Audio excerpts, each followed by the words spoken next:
Hello and welcome to Forever Rugby on Forever Sports. For today, South Africa versus England look ahead. The teams will be announced tomorrow, both teams, and so we don't know exactly what the team news will be. But I thought it'll be an opportunity to just have a look at exactly where this game could be won and lost. Unfortunately, we will be having our live stream shows and stuff restarting tomorrow. In fact, when I am back in South Africa, so it's been very difficult from a technical perspective over here. We wanted to try and do a couple on location, but we thought we'd have a much easier time with getting sort of Wi-Fi internet connection and having been able to do that, which has not been the case, unfortunately. So, I thought I'd do what I would usually have done was do this as a live stream, but can't do it, unfortunately. So I thought I'd just do a video on what I think the game's going to look like and where I think it can be won and lost. So before I sort of talk a little bit about the game itself, please do smash the like on the video. Please do subscribe to the channel as well. Right, so Saturday night, 9 o'clock.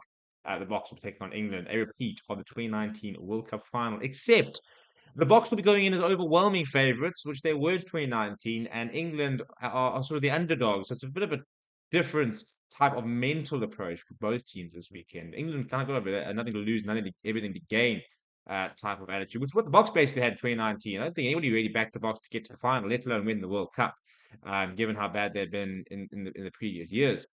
So it was a very interesting sort of dynamic. All of a sudden, they're now defending champions. They've just beaten France, the hosts, in a phenomenal game to get to the semi-finals. So they will be the overriding favourites, no doubt about that, and expected to win. England have had a bit of a weird year. They've lost to Fiji. They've done a good Six Nations. They've had a really bad time, and yet find themselves in the semi-finals. And yes, their draw did favour them, but and they beat Argentina pretty well, and but struggled a little bit against Fiji. And then I think a lot of people are then looking at them saying, well, if you struggle against Fiji, what chance do you have against the Box? But there's a lot of Box fans, cautious Box fans, are rightly saying you cannot just count this England side.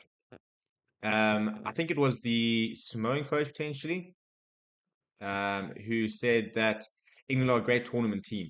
Well, I think it was actually the Fiji coach. So it was a great tournament team. I think that's a very good way of describing them. Regardless of what's happened this year, they've pitched over the Rugby World Cup and they've managed to get the right results to get themselves to a semi-final. They've got players that can lift their levels. When it comes to these games, they've got big game players like Courtney Laws, like a Mario Turge, and Owen Farrell, Mani Tuilagi, for example, and a lot of pressure scoring this past weekend. They've got some big game players.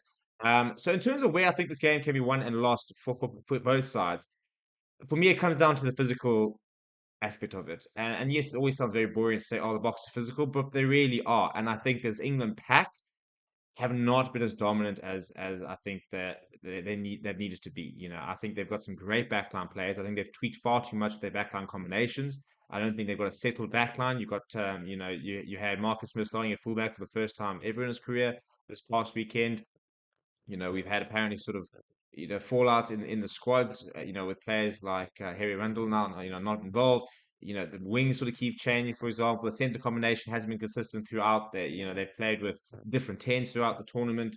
So I think that they've not got a particularly settled backline, and I think unless the forwards really step up, I think they're going to have a long day because I do think that backline of England have got some talented players in there, but I think there are holes that can be exploited.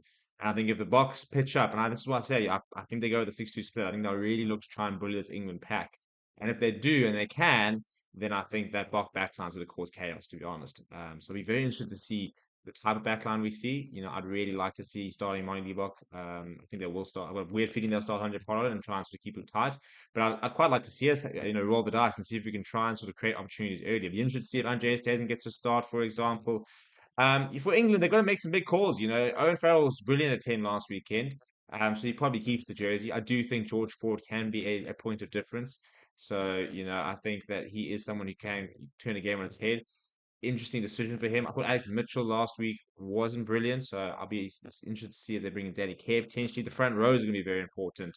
We all know how England had those front row injuries in the 2019 World Cup, and the Box really exploited that at scrum time. I think they'll look to do it again. They're good players that in the likes of Joe Marler, Ellis Genge, Dan Cole, and Carl Sinclair. But I think the Bok props are at a different level, to be honest. So I think they could really have a go at that England scrum. So yeah, England play a very big kicking game. They kick a lot of ball back to the opposition. It'll be interesting to see if South Africa will oblige that, kick it back to them, where they'll keep the ball in hand, try and sort of decide where to play.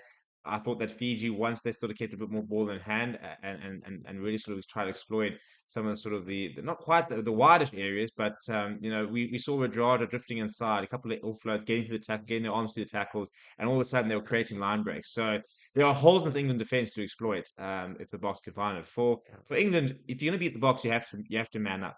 Well, maybe not man up's not the right call, but you have to front up. I think that's the right word. You have to front up. You have to take them head on.